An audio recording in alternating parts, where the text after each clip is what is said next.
Hello fellow sim racers. It's probably fair to say that my first outing in the Ferrari Hublot Esports series could have gone better. Due to connectivity issues in my new workspace, I couldn't log into the race session, and that was the end of that. Thankfully, by the time you'll be seeing this, an engineer will have been out to sort out the fibre connection, and in the meantime, I've been putting in the hours for Sunday's race at Zandvoort. I'm going to be discussing that during the rest of the video, as well as taking a look at the shiny new Ferrari 488 Challenge Evo, which is probably the most requested car you guys have ever asked for me to feature on the channel.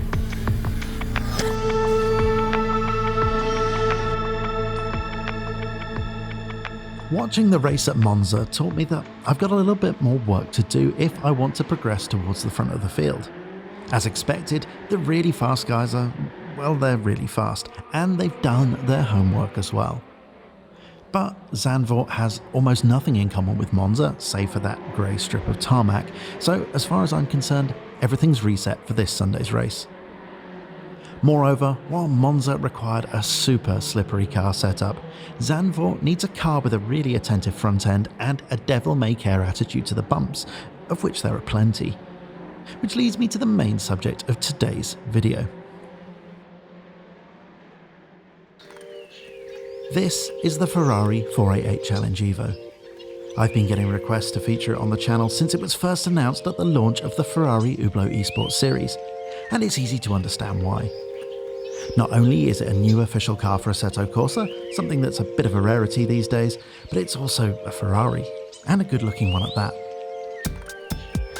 Out in the real world, if any of us remembers what that was like, the various Ferrari Challenge series provide opportunities for people with a chronic case of wallet heft to lighten their load a little bit and participate in a dedicated one-make championship. And they've been doing this since the early 90s, with a series of cars spanning the oft-forgotten 348 through the likes of the F355, 360, F430, 458 and its successor, the 488.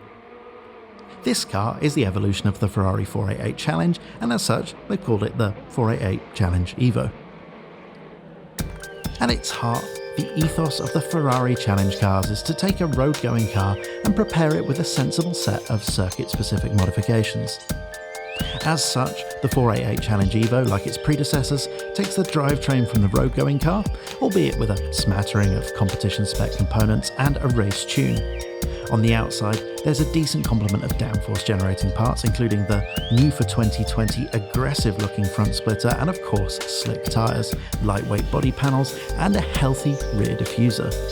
On the inside, it's all a bit reminiscent of the 488 GT3, and that's probably the best way to think of this car, sitting somewhere between the road-going 488 GTB and the ever-popular GT3 car.